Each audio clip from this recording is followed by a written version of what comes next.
ഒരുപാട് ദിവസമായി നമ്മ ഈ ഒരു കുട്ടിയുടെ ഫ്രോക്ക് വെട്ടി വെച്ചിട്ട്. അപ്പോൾ അവർക്ക് കല്യാണം അടുത്ത ദിവസങ്ങളിലാണ്. അപ്പോൾ അതൊക്കെ തയ്ക്കണ്ടേ. അപ്പം അമ്മയുടെ മരണസംബന്ധമായിട്ട് ഞാൻ തയ്ച്ചു കൊടുത്തിട്ടുണ്ടായിരുന്നില്ല. അപ്പം ഞാൻ കഴുത്ത് യു കഴുത്താണല്ലോ. അപ്പം ഞാൻ കഴുത്ത് ക്രോസ് പീസ് വെച്ചാണ് അടിച്ചെടുക്കണത്, അല്ലെങ്കിൽ നെറ്റ് കാണും ഉള്ളിൽ. അപ്പോൾ അപ്പോൾ എങ്ങനെയാണ് വേണ്ടതെന്ന് വെച്ചാൽ, നമ്മുടെ നല്ല നെറ്റിൻ്റെ ചീത്ത വശത്തേക്ക് നമ്മുടെ ലൈനിങ്ങിൻ്റെ നല്ല വശം വെച്ച് കൊടുക്കുക, മുകളിൽ ചീത്ത വശം വന്ന. അപ്പോൾ ഈ രണ്ടിൻ്റെയും ചീത്ത വശങ്ങളാണ് വന്നേക്കണത്. നമുക്കിതൊന്നിങ്ങനെ അടിച്ചെടുക്കാം.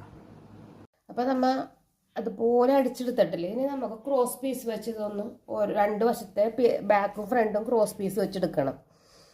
അപ്പം ചോദിക്കും, ഇങ്ങനെ മറിച്ചെടുത്താൽ പോരേന്ന്. മറിച്ചെടുത്ത് കഴിയുമ്പോൾ നമ്മുടെ കണ്ട ഈ സ്റ്റിച്ചിങ് വന്ന തുണി ഉണ്ടല്ലോ, അതായത് തയ്യൽ തുമ്പ് കാണാൻ പറ്റും. അങ്ങനെ കാണാതിരിക്കാനാണ് നമ്മൾ ക്രോസ് പീസ് വെച്ചെടുക്കുമ്പോൾ അത് മറിഞ്ഞിരുന്നോളൂ. അപ്പോൾ കുറച്ചും കൂടി ഭംഗി വരും, അതിനാണ്.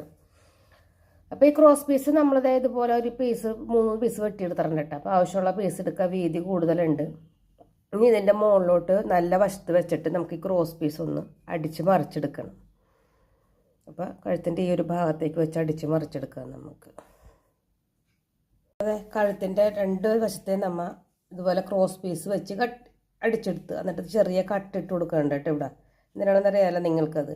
ഇനി നമുക്ക് ഷോൾഡർ തമ്മിലൊന്ന് കൂട്ടണം. അപ്പോൾ ബാക്കിൻ്റെ ഫ്രണ്ടിൻ്റെ നല്ല വശങ്ങൾ വെച്ചിട്ട് നമുക്ക് ഷോൾഡർ ഒന്ന് കൂട്ടിയെടുക്കാം കേട്ടോ. 2 ഷോൾഡർ നമുക്കൊന്ന് കൂട്ടിയെടുക്കാം. അപ്പോൾ നമ്മൾ ഷോൾഡർ കൂട്ടിയിട്ടാണ്. അപ്പോൾ ആദ്യത്തെ പുറകിലത്തെ ഞാൻ ഇതുപോലെ അടിച്ചാണ് എടുത്തേക്കണത്, 2 സ്റ്റിച്ച് ചെയ്തിട്ട്. ഫ്രണ്ടിലത്തെ ഞാൻ ഹെമ്മിങ് ചെയ്താണ് എടുക്കണത്. അപ്പോൾ ഇനി നമുക്ക് വേണ്ടത് ഹെമ്മിങ് നമുക്ക് പിന്നെ ചെയ്യാം കേട്ടോ. ഇനി നമുക്ക് സ്ലീവ് പിടിപ്പിച്ചെടുക്കണം.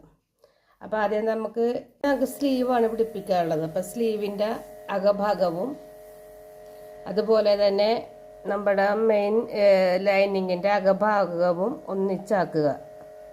എന്നിട്ട് ഒരു 2 തേര് ഭാഗം ഇതുകൊണ്ട് ഒരു 1/4 ഇഞ്ച് മടക്കി ഉള്ളിലോട്ട് ഒന്ന് സ്റ്റിച്ച് ചെയ്ത് മാത്രം വെച്ചാൽ മതി കേട്ടോ. മടക്കണ്ട, 1/4 ഇഞ്ച് അകലത്തിലൊന്ന് സ്റ്റിച്ച് ചെയ്തെടുത്താൽ മതി. അപ്പോൾ അതെ സ്ലീവിൻ്റെ അടിഭാഗം നമ്മൾ നല്ല ഭംഗിയായിട്ട് അടിച്ചെടുത്തിട്ടുണ്ട് കേട്ടോ.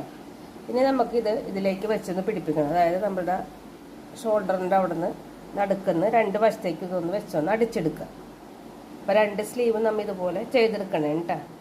അപ്പോൾ കൂട്ടുകാരെ, നമ്മുടെ സ്ലീവൊക്കെ നന്നാ ഭംഗിയായിട്ടൊക്കെ തന്നെ അടിച്ചൊക്കെ എടുത്തിട്ടോ. ഇനി നമുക്ക് ചെയ്യാനുള്ളത് എന്താണ്, സൈഡ് കൂട്ടിയെടുക്കണം. കണ്ട സ്ലീവ് 2 വശത്തെ സ്ലീവ് ഞാൻ ഇതുപോലെ തയ്ച്ചെടുത്ത്. ഇത് നമുക്ക് ഹെമ്മിങ് ചെയ്യാനുള്ള കൊണ്ടാണ് ഇങ്ങനെ കിടക്കണത്. ഫ്രണ്ട് നമുക്ക് ഹെമ്മിങ് ചെയ്യാം, ബാക്ക് നമ്മൾ അടിച്ചെടുത്തിട്ടുണ്ടല്ലോ. ഇനി നമുക്കിത് ഷേപ്പ് ചെയ്തൊന്ന് അടിക്കണം. അപ്പോൾ അതും കൂടെ ഒന്ന് അടിച്ചു കഴിയുമ്പോഴത്തേക്കും ഇതിൻ്റെ ഒരു പരിപാടി നമുക്ക് ഒരുവിധം ഫിനിഷ് ആവും. അപ്പോൾ ഞാൻ ഇതൊന്ന് ഷേപ്പ് ചെയ്ത് അടിച്ചെടുക്കാം കേട്ടോ. 2 സൈഡ് നമുക്ക് ഷേപ്പ് ചെയ്തൊന്ന് അടിക്കാം. അപ്പോൾ അതായത് നമ്മൾ സൈഡൊക്കെ കൂട്ടിയൊക്കെ എടുത്തിട്ടുണ്ട് കേട്ടോ. ഇതൊന്ന് മറിച്ചെടുക്കാം. മറിച്ചെടുക്കണം മുമ്പായിട്ട് നമുക്ക് ഇനി ഈ സൈഡ് ഭാഗം ഉണ്ട്, നമ്മുടെ അടിഭാഗം ഒന്ന് നൈസായിട്ട് ഇതുപോലെ 2 സൈഡിലോട്ട് മാറ്റി പിടിച്ചിട്ട് ഈ സ്റ്റിച്ച് 2 മാറ്റി പിടിച്ചൊന്ന് ഒരു ഏറ്റവും ചെറിയ വലിപ്പത്തിൽ ഒന്ന് സ്റ്റിച്ച് ഇട്ട് കൊടുക്കണം.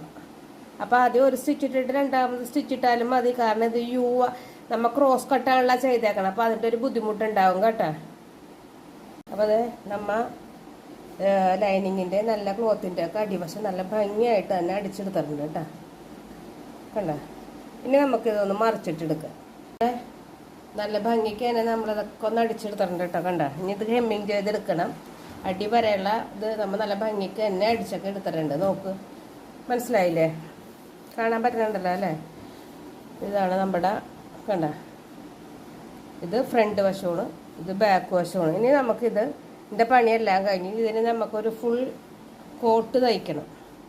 അപ്പോൾ അതിൻ്റെ കട്ടിങ്ങും വീഡിയോ നമുക്കത് ഇടാം കേട്ടോ. ഇനി ഇത് ഹെമ്മിങ് ചെയ്തെടുത്തു കഴിഞ്ഞാൽ ഇതിൻ്റെ കാര്യങ്ങളെല്ലാം കഴിഞ്ഞ് ബാക്ക് ഫ്രണ്ട് ഞാൻ ഹെമ്മിങ് ചെയ്യാൻ വേണ്ടിയിട്ടാണ് വെച്ചത്.